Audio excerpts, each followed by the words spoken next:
Now let's talk about this vector processing.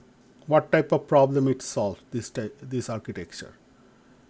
So let's say I have a scalar addition of array program, like a float, like 3 arrays of 8 elements, and we add them. Ci equals ai plus bi over a for loop. We can make it a parallel addition of the array simply by, if we, let's say we're using some library called OMP library. So we define the float and integer index I is the same program, but what we add is something called a hash pragma. This is a C++ example.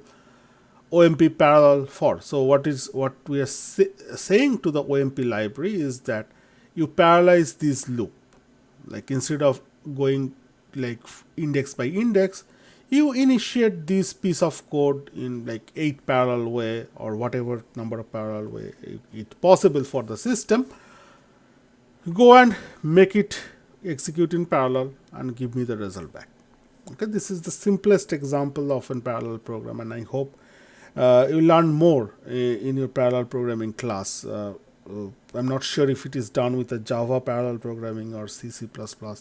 If C++, definitely I think OMP would come up there, because this is the easiest way of translating a scalar program into the parallel program.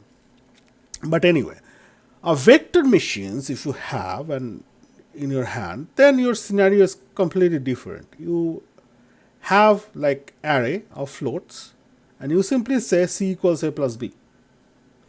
So your compiler knows, your operating system knows you're operating on the array, and it initiates that operations just like an array. It basically add in parallel those A and B content, array content, and put it on C, array C. So there can be two type of vector computation organization. Let's talk about like some system which can do like 4 element parallelization, 4 operation in parallel, not the 8 as the previous example, software example I showed. Let's say we are targeting a 4. I choose the 4 to keep the diagram simple. Okay, we can extend similar way to the 8. Here the concept is that we are giving the input operand in a shift. I would say it's a queue of registers. Okay, so each of this box represents like 32 bits. Let's say it's each of the value we are trying to do goes into each of these boxes. They are in queue, and these queues are pushed in something called pipelined ALU. So it's the same concept as in pipeline processor, but what is happening here, ALU also being pipeline.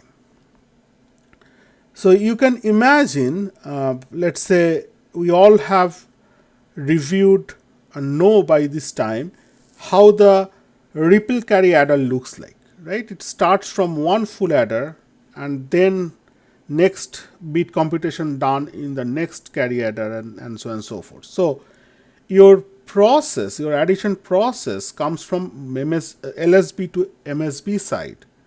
But when you are computing for the higher bit, your lower bit calculation is done, and that component is sitting idle. There we can make the pipeline. So once it is done with the first bit of the first operand pair, it goes to the second bit of the first operand pair, but it can initiate the computation of the first summation bit for the second operand pair. So that's the idea of the pipeline ALU. You can imagine the same thing for the, let's say, combinational multiplier. You see, this combinational multiplier computation also takes place in a sequence, right? It is coming from LSB to MSB, and at each stage one bit is being finalized. So if you imagine, if you actually insert some pipeline component in it between these 32 stages, you got a pipeline multiplier, right? So that's the pipeline ALU practically. So it can handle these operations in parallel, somewhat overlapped way between different pair of operands. The other way is, of course, a true parallelism, which we go with the 4, let's say, operands together, and they are redirected to 4 ALUs. Those operations comes back with the result and output register being updated. This is true parallel ALU vector processor. The first one was pipeline ALU vector processor, and second one is a truly parallel ALU vector processor.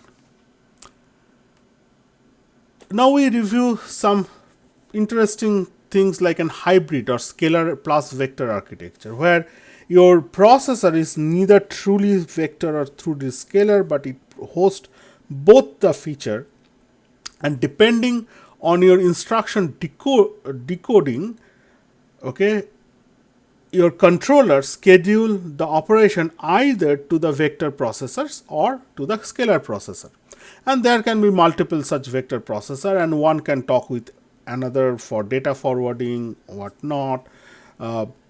It may not communicate with each other. Like for the first stage, it is not connected to each other. That means first stage won't be able to communicate with each other. Second stage can communicate with each other, and so on and so forth. So this kind of machine makes sense because many times you don't need to have a vector processing, right? So why to waste that resource? And if you have two type of processor capability, scalar and vector processor, then you can truly parallelize some of the vector instruction and the scalar instruction if they are independent with each other. It gives you more performance. This is one example from this IBM 3090 family of machines with the vector facilities. So point here is this, like we know so far there can be many different type of architecture, and we can build whatever we need depending on our business need.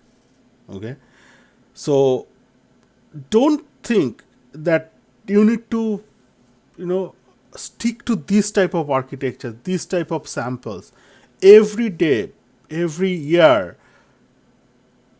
Like these industries comes with something new about this hardware and about these new processor styles, right?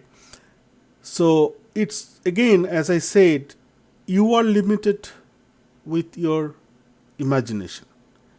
Okay, if you can imagine more complex things or maybe simpler things which serves well in some field, go ahead, right? What we all trying to learn in this class is a different example and how to build up from a very basic elements, putting together, giving into more complex systems, trying to solve complex problem. So essentially, you don't need to stick to existing problem. You need to analyze your problem space if you are architecting a processor or a hardware such way, and then decide how you start from the basic components and how you put together them to make and solve the problem. So that's all for this lecture 18. Please let me know if you have queries to my email or ask me in the